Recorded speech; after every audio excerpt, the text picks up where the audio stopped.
बंगाल को कंगाल किसने कर दिया? या 32 साल 34 साल कम्युनिस्ट पार्टी की सरकार रही, 10 साल से दीदी है, 44 साल हो गए, और उसके पहले 1977 के पहले यहां कांग्रेस की सरकार थी। ये तीनों पार्टियां वोट मांग रही हैं। आज तो राहुल गांधी आ गए, कोई कह रहा था मुझसे। अभी तक तो हमारी सरकार तो बनी रही थी, पर राहुल गांधी आने के बाद जीत सुनिश्चित हो गई। ये पक्का हो गया कि राहुल गांधी आ गया, अपना काम हो गया। अरे ये तृणमूल के लोग क्या बताएंगे?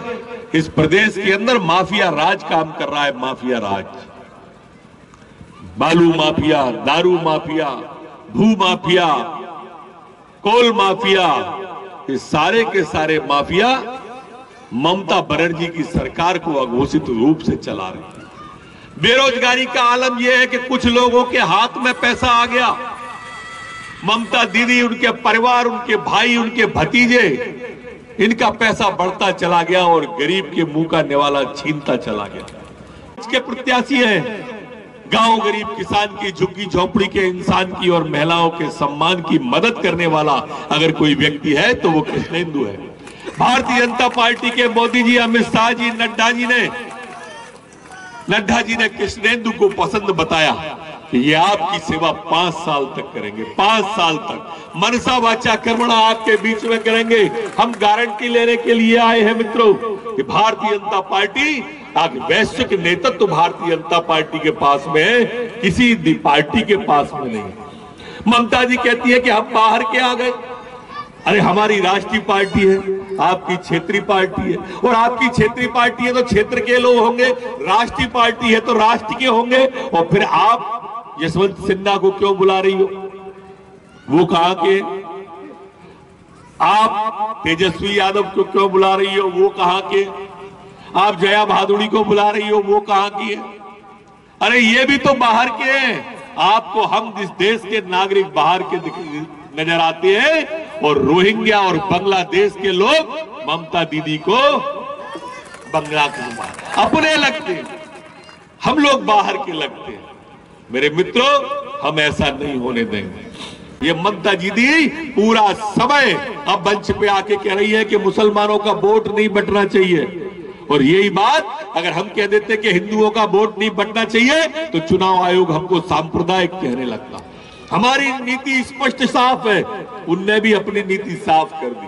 वो टुकड़े टुकड़े गैंग का समर्थन करती है ममता बनर्जी। आज आप स्थिति देखिए, चाहे केजरीवाल हो, चाहे ममता बनर्जी हो, चाहे ये कम्युनिस्ट वाले हो, ये कम्युनिस्ट पार्टी के लोग जब जेएनयू में नारे लगे थे तो सबसे पहले पहुंचे थे। ये ममता बनर्जी ने सबसे पहले समर्थन दिया था। ये क्यों समर्थन देती है? भारत तेरे टुकड़े होंगे इंशाअल्लाह, इंशाअल्लाह। भारत की बर्बादी तक जंग हमारी जारी रहेगी। अफजल हम शर्मिंदा है, तेरे कातिल जिंदा है। तुम कितने अफजल मारोगे, हर घर से अफजल निकलेगा।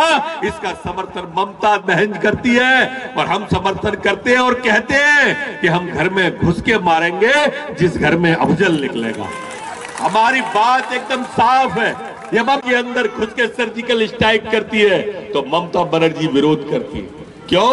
सेना पर सवाल उठाती है। भारत की सेना पाकिस्तान के अंदर घुसकर एयर स्ट्राइक करती है, ममता बनर्जी सवाल उठाती है। भारतीय जनता पार्टी 370 कश्मीर में समाप्त करती है, ममता बनर्जी सवाल उठाती है। 35A समाप्त करते हैं कश्मीर में, ममता बनर्जी सवाल उठाती है। और चुनाव हार जाएगी तो ईवीएम पे सवाल उठाएगी, आप देख लेना अभी से। और इसलिए मेरे मित्रों, मैं प्रार्थना कृष्णेंदु जी के लिए करने आपके बीच में आया हूं, एक नम्र निवेदन करने आया हूं कि इस बार आप बंगाल में डबल इंजन की सरकार बनाओ। पहली बार आप राष्ट्रवादी सरकार बनाओ जिसमें कृष्णेंदु बैठे होंगे, आपकी चिंता कॉन्स्टिट्यूएंसी की कर रहे होंगे, गरीब की चिंता कर रहे होंगे, मजदूर की चिंता कर रहे होंगे, गांव की चिंता कर रहे होंगे, और मोदी जी के साथ में बैठकर, हम लोगों के साथ में बैठकर आपका विकास करेंगे। आप कमल का बटन दबाएं। बहुत बहुत धन्यवाद।